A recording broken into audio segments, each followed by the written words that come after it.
नाज़रीन आदाब। नाज़रीन आप देख रहे हैं न्यूज़ 18 जम्मू कश्मीर, हिमाचल और लद्दाख। मैं हूं आपका मेज़बान याहिया सुल्तान। नाज़रीन पूरे जम्मू कश्मीर में इस वक्त बैक टू विलेज प्रोग्राम चल रहा है और मुख्तलिफ विजिटिंग ऑफिसर जो है वो मुख्तलिफ अजला का दौरा कर रहे हैं। और इस बीच आज कुपवाड़ा ज़िले में भी आज principal chief conservator forest Jammu Kashmir और chief wildlife warden JND के सर्वेश रॉय जो है वो हमारे साथ इस वक्त है और वो आज विजिटिंग ऑफिसर के बतौर आज उन्होंने कुपवाड़ा में काम किया। मुख्तलिफ अवामी वफूद से मुलाकात की, अवामी दरबार किया, लोगों के मसाइल सुने, निपटारे का भी उन्होंने यकीन दिलाया और कई मामला का मौके पर ही निपटारा हुआ। अफसरान की टीम भी रही मौजूद और लोगों ने भी की इस प्रोग्राम की सताइश। कहा LG इंतज़ामिया की तरफ से जो आज बैक टू विलेज प्रोग्राम चल रहा है लोग इससे काफ़ी खुश भी हैं, लेकिन कई जगह पर लोगों ने सवाल भी खड़े किए कि आया जो पिछले बैक टू विलेज हुए हैं कई काम अधूरे रहे हैं और उसकी भी उन्होंने शिकायत की। आज रॉय साहब से भी शिकायत की, इन्होंने भी शिकायत का अजाला करने की कोशिश की। रॉय साहब न्यूज़ 18 में आपका खैर मकदम। सबसे पहले हम आपसे ये पूछना चाहेंगे कि बतौर विजिटिंग ऑफिसर आप यहाँ पर आए तो लोगों ने किस तरह के मसाइल आपके सामने रखे, तो आपने क्या यकीन दिलाया कि मामला का निपटारा होगा?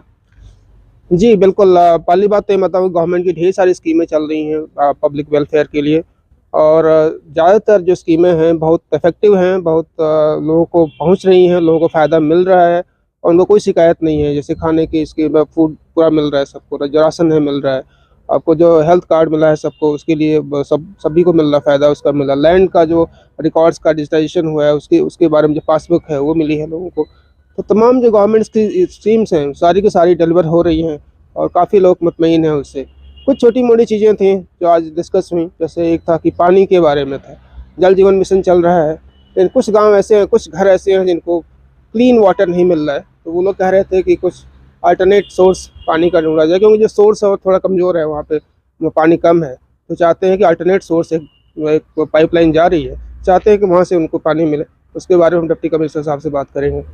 और एक प्ले ग्राउंड के लिए पब्लिक ने डिमांड किया था, उस पर भी हमने राज साहब एक बात हम जाने की कोशिश, इससे पहले भी आप बतौर विजिटिंग ऑफिसर यहाँ पर आए, उस वक्त जो लोगों के मसाइल थे क्या उन मसाइल का आपको लग रहा है कई हद तक निपटारा हुआ, काम ज़मीनी सतह पे हुए हैं? क्योंकि कई जगहों पर मैंने देखे लोग नाराज़ भी हैं।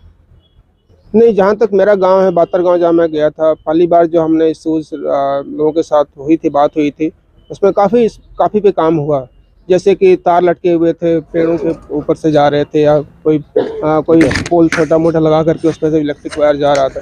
तो हमने उसमें प्रिंसिपल सेक्रेटरी PDD से मिलकर बात भी की थी और पोल्स लग गए वहाँ पे, सारे जो है पोल जो चाह रहे थे वो लग गए, रास्ते ठीक हो गए हैं, काफ़ी इम्प्रूवमेंट हुआ है। मतलब अगर गांव में देखें तो 2 साल पहले जो पोजीशन थी और आज की जो पोजीशन है उसमें मुझे बहुत फ़र्क लगा। तो एक अच्छी बात है। रॉय साहब एक बात हम आपसे जानने की कोशिश करेंगे कि आप chief wildlife warden Jammu Kashmir भी हैं। अगर आर कश्मीर की बात करेंगे तो यहाँ पर मैन एनिमल कन्फ्लिक्ट जो है वो लगातार हमें नजर आ रहा है और सबसे बड़ा खमियाजा जो है वो कुपवाड़ा के आवाम को भुगतना पड़ता है, क्योंकि यहाँ पर ज़्यादा बॉर्डर भी नज़दीक है। तो यहाँ पर मैन एनिमल कन्फ्लिक्ट बरकरार रहता है और इसकी वजह से हंदवाड़ा में ही कई जाने जो तल्फ हुई, जिसमें मासूम बच्चे भी थे। लेकिन यहाँ सेपरेट डिवीजन नहीं है, क्योंकि जो ही कोई हादसा पेश आ जाता है तो कॉल सोपुर के बाद वहाँ रिसीव कॉल, फिर कुपवाड़ा, फिर हंदवाड़ा, ये लंबी दास्तान। अलग सेपरेट डिवीजन कुपवाड़ा के लिए वाइल्ड लाइफ का क्यों नहीं आ रहा?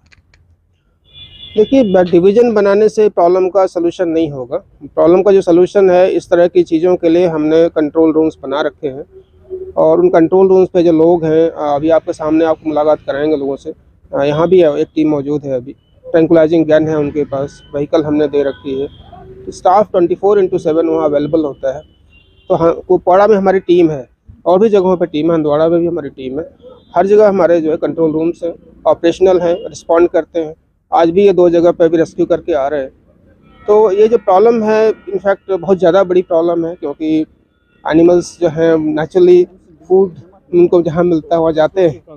तो तमाम ऑर्चर्ड्स जो बन गई हैं, तमाम जो जहाँ पहले पैडी होता था वहाँ भी अपने एप्पल ऑर्चर्ड लगाए हैं और भी फ्रूट्स हैं। तो फूड के चक्कर में जो है एनिमल्स नीचे आ जाते हैं और इसलिए कॉन्फ्लिक्ट बढ़ा है। जब भी हम आपके ऑफिस से बात करते हैं, जब भी इस तरह कहीं मैन एनिमल कन्फ्लिक्ट हो जाता है तो वो कहते हैं कि हमारे पास इक्विपमेंट्स की कमी है, हमारे पास स्पेशल वैन नहीं है। तो उन चीज़ों में डिपार्टमेंट किस हद तक जो है आगे बढ़ने की कोशिश कर रहा है ताकि ये चीज़ें जो हैं फटाफट दस्तयाब हो, क्योंकि इनके पास ट्रंकलाइजर एक होता है इनके पास, तो 4 जगह पे अचानक हो जाता है, लोलाब में, हंदवाड़ा में, कुपवाड़ा में, एक जगह बैक वक्त, किसी जगह रीच अटैक करता है, किसी जगह दूसरा शेर अटैक करता है। तो इस हवाले से आपका महकमा क्या कहता है?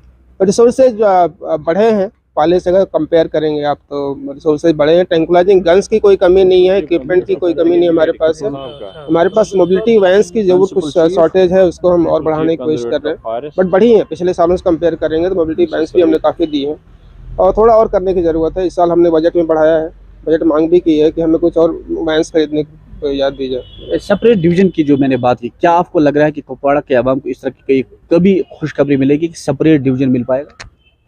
देखिए, डिवीज़न अभी इतना जल्दी तो नहीं मिलेगा डिवीज़न, क्योंकि उसकी ज़रूरत हमें नहीं महसूस हो रही है। क्योंकि हम नॉर्मली जो वाइल्ड लाइफ डिवीजन्स होते हैं प्रोटेक्टेड एरिया, सेंचुरी और नेशनल पार्क के मैनेजमेंट के लिए होते हैं, और यहाँ पे जो प्रॉब्लम है वो फॉरेस्ट में, जो प्रोटेक्टेड एरिया यहाँ कोई नहीं है, सारे फॉरेस्ट हैं।